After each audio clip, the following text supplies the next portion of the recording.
Ladies and gentlemen, twagarutse kuri ya YouTube channel yanyu YouTube y'abanyarwanda The Shine TV Rwanda. Hari hashize igihe kinini cyane kabisa, ariko ubu twagarutse nkuko mubibona kuri thumbnail, urahita ubona icyo tugiye kuvugaho kabisa. Iyo uvuze amazina abiri mu Rwanda, The Ben na Bruce Melody Boss, utawumva ko ari amazina birakomeye cyane mu muziki nyarwanda, mu Rwanda ndetse no muri East Africa. Reka benshi badatinya no kubagereranya na Konde cyangwa se Harmonize ndetse na Diamond muri Tanzania, nabo bayoboye umuziki wa East Africa. Kuri The Ben na Melody, dore ko usanga abantu babiri bari kugenda naho, umwe afana The Ben undi afana Melody. Ku rundi ruhande hari n'abandi bakomeza kuvuga bati ni nka APR na Rayon mu Rwanda nk'uko bihora bihanganye abakabahanganisha. Ladies and gentlemen, in The Shine TV Rwanda, nanjye ndi Shine, ni munyemerere dukore cyangwa se tuvuge ko abo bagabo babiri bahagarariye izina ry'umuziki nyarwanda, The Ben ndetse na Bruce Melody. Mu mateka y'umuziki nyarwanda hari amazina abiri akunze kuganirwaho kurusha ayandi mu Rwanda, uwo ni Bruce Melody ndetse n'indi zina The Ben. Bombi bagejeje umuziki nyarwanda ku rwego mpuzamahanga, bafite abafana benshi cyane kandi bakoze ibikorwa bikomeye. Bakoze indirimbo zikomeye cyane zakunzwe cyane mu Rwanda no hanze yarwo. Mu myaka ishize abafana bakomeje kubagereranya bagira ngo bamenye uwagize uruhare runini kurusha undi mu guteza imbere umuziki nyarwanda. Mu gutangira mu nyemerere tugereranya aba bahanzi duhereye ku mavu n'amavuko ya buri muhanzi. Uwa mbere Bruce Melody cyangwa se Itahiwacu Bruce yavukiye mu Rwanda mu 1992, aho yatangiye umuziki nk'umuririmbyi muri korali mbere yo kwinjira mu muziki w'umwuga mu mwaka w'2011. Yamenyekanye cyane mu ndirimbo nka Tubivemo, Ndumiwe, Katerina, Samoya n'izindi nyinshi zakunzwe. Yegukanye kandi irushanwa rya Primus Guma Guma Superstar mu 2018. Uwo ni Bruce Melody Itahiwacu. N'umusore cyangwa se n'umugabo ufite abafana batari bakeya mu Rwanda, aho usanga ku muhanda bose bavuga bati 001. Mwarabibonye, murabizi kundusha. Uwa kabiri rero tugira ngo tumenye amavuko ya buri muhanzi. Uwa kabiri tugiye kuvuga The Ben. The Ben amazina ye nyakuri bamwita Mugisha Benjamin, yavukiye i Kampala mu gihugu cya Uganda mu mwaka 1987. Akurira mu Rwanda, yatangiye umuziki imbere yo Bruce Melody kandi yabaye umwe mu bahanzi ba mbere bagejeje umuziki nyarwanda ku rwego rwo hejuru.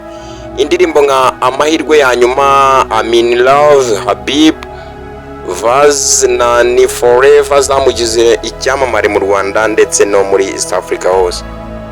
Umwihariko kuri The Ben, mu 2010 yimukiye muri Leta Zunze Ubumwe za Amerika, ariko akomeza gukora umuziki ukundwa mu Rwanda ndetse abantu baramumenya cyane. Iyo urimo kugereranya aba bahanzi babiri, ntago wabura kuvuga ku mpano n'ijwi ndetse no umuntu uririmba neza cyane agakomveka abantu.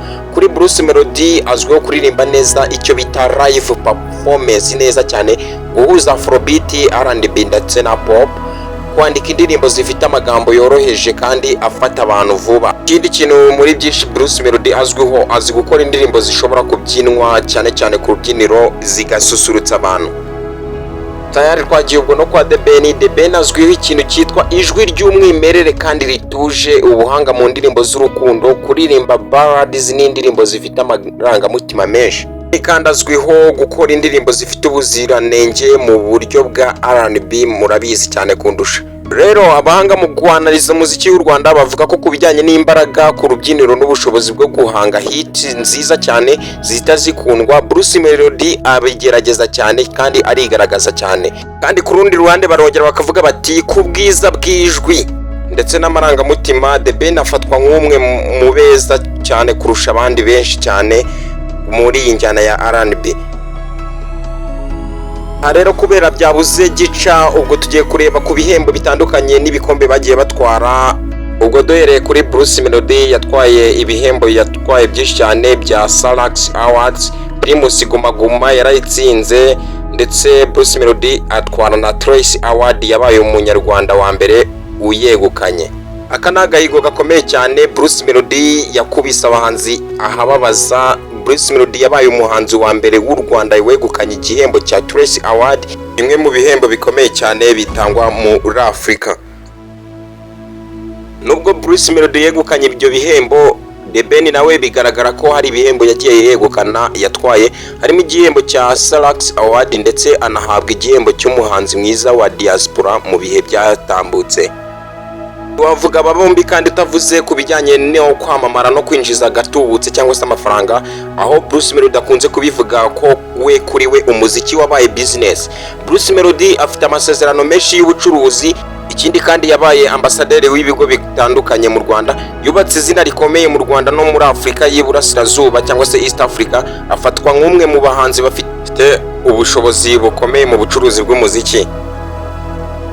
Ku rundi ruhande The Ben nawe afite amateka maremare mu muziki nyarwanda, afite abafana benshi mu Rwanda no muri diaspora, yakoze ibitaramo bikomeye muri Amerika n'u Rwanda, ikindi kandi yakomeje kuba umwe mu bahanzi bafite izina rikomeye mu gihugu. Dusatira umusozo w'iki kiganiro cyacu, mu myaka mike ishize habayeho ibihuha byinshi bishobora kuba byaravuze ko uyu muhanzi Bruce Melody na The Ben bahanganye cyangwa se bashobora kuba bafitanye ihangana rikomeye cyane hagati yabo. Nyamara bombi bagiye bagaragaza ko iri ari irushanwa ryiza rituma buri wese arushaho gukora neza, aho byagaragaye ko ku itariki ya mbere y'ukwa mbere uyu mwaka wa 2026 bagiranye igitaramo cyiswe The New Year Groove. Mwarabibonye ko bakoranye rwose. Ikindi uyu mwaka nyine mu 2026 batangaje ko gahunda yo gukorana ibitaramo bizenguruka igihugu hamwe bazabikorerana hamwe, ibintu byerekanye ko ubufatanye bushobora kuruta guhangana. Ikintu murabizi neza ko icyo igiye gukurikira ari Summer Country Tour, izatangira ejo bundi cyane rwose. Ni ibitaramo bizazenguruka igihugu cyose byitiriwe impeshyi. Ibi bitaramo rero The Ben na Bruce Melody bazabihuriramo, bizazenguruka ahantu hose, birashoboka ko nawe iwanyu bizahagera.